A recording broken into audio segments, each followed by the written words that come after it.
It was great to visit the Royal Armouries in Leeds last year. Definitely worth it. There are several floors full of arms and armour. A day wasn't even enough to look at everything. And one of the particularly eye-catching things I noticed was an extending rapier.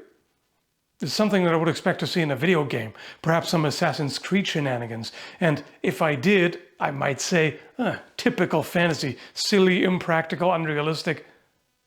Oops. As strange as it may seem, it's not even a one-of-a-kind piece. Not exactly common, but there are at least 4 of these that are made in the 16th and 17th centuries. One that I already mentioned in the UK, there's one in Switzerland, one in the US, and one in Portugal. I had to do a double take and look very closely to compare the pictures from the Chicago Art Institute and the Landesmuseum Zurich, because those two look identical. It's the same length too, by the way.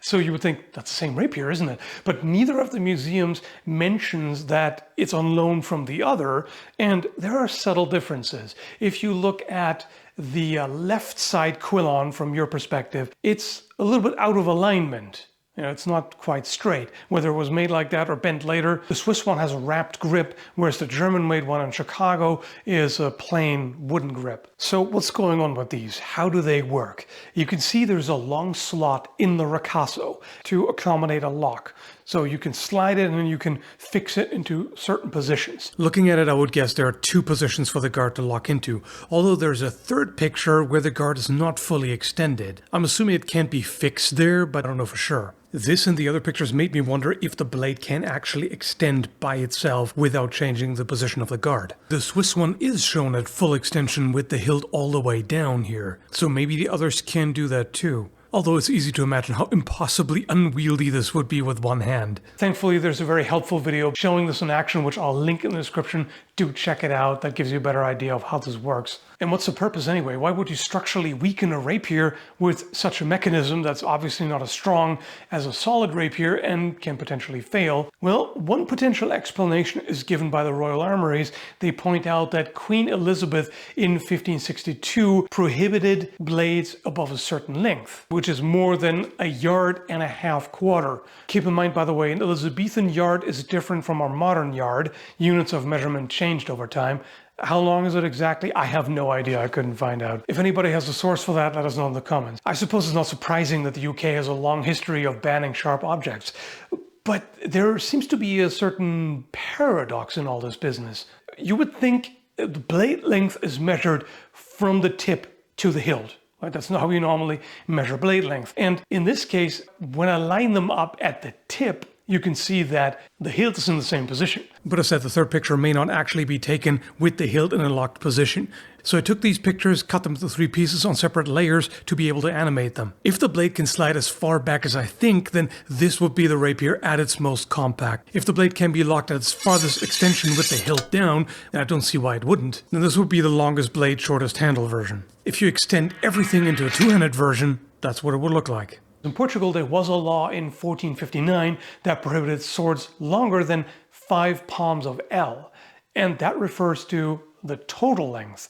And this one in particular, made in 1640, is 7 palms of L when fully extended. So this one does in fact circumvent the prohibition. So I have to wonder if the purpose of the law was to get rid of large 2-handed swords, great swords if you will, or in case of Portugal, the montante, because that would fall under this overall length prohibition. It's not going to be weighted the same. I mean, the Swiss one has the kind of weight you would expect from a large 2-handed sword as well. The English one, on the other hand, well, German, I should say.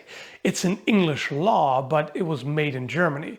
When fully extended, the rapier at the Royal Armouries reaches a total length of 143 centimeters or 56.3 inches, and it weighs 1.6 kilograms or 3.5 pounds, which is not bad at all. That's pretty standard for a rapier.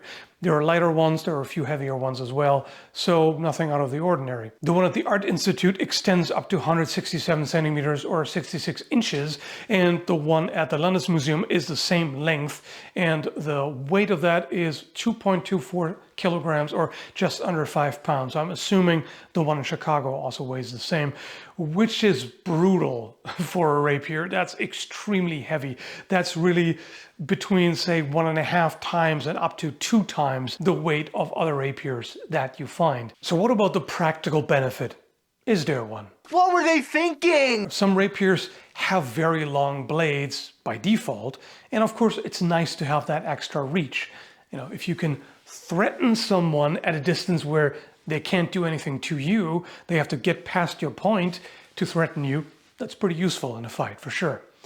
So it would make sense to be able to just extend the blade if a blade length above a certain limit becomes prohibited. When these are fully extended, what you have is basically a less durable, less comfortable longsword.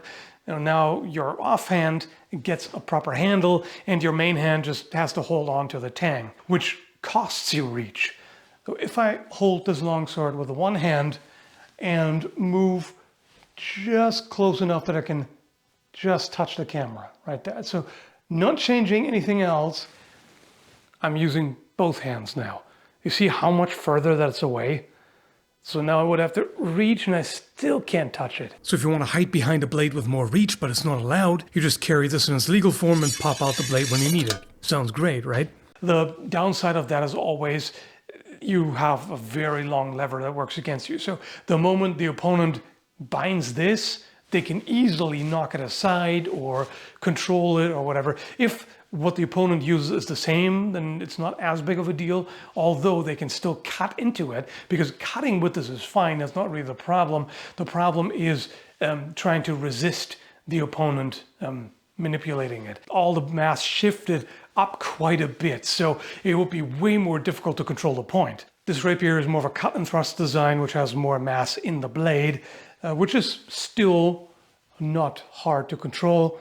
If I have one finger over the guard, it's not too difficult. If I put 2 fingers over, it becomes even easier, of course. I can do this for longer. If I hold it as low as I can, just grip it by the pommel, that's a lot worse with this already, right? And this is nothing compared to the extending ones. So they thought, how about less blade, more handle? A lot more handle. Of course, there are good reasons to prefer a two-handed sword over single-handed, even if it comes at the expense of sacrificing a bit of reach.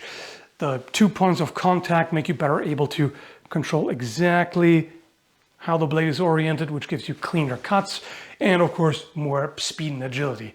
Compared to using the same sword with the same weight with one hand, 2 is going to be quite a bit faster and more maneuverable overall. Even thrusts are stronger with both arms. So yeah, there are some practical benefits to having a sword that does more than meets the eye. It allows you to carry 2 sword types in one package, both worse than they normally would be. I don't have to explain to you why the thing with fewer individual parts is more reliable, right? You smartphone kiddies wouldn't believe how long the stuff lasted that I grew up with. Just thinking about that makes my joints ache. It's cool that they exist and it's impressive craftsmanship, but it's not hard to imagine why extending rapiers didn't spread like wildfire and become the dominant next step in the evolution of swords, right? Either way, hope you found this interesting. Thanks for watching and take care, folks.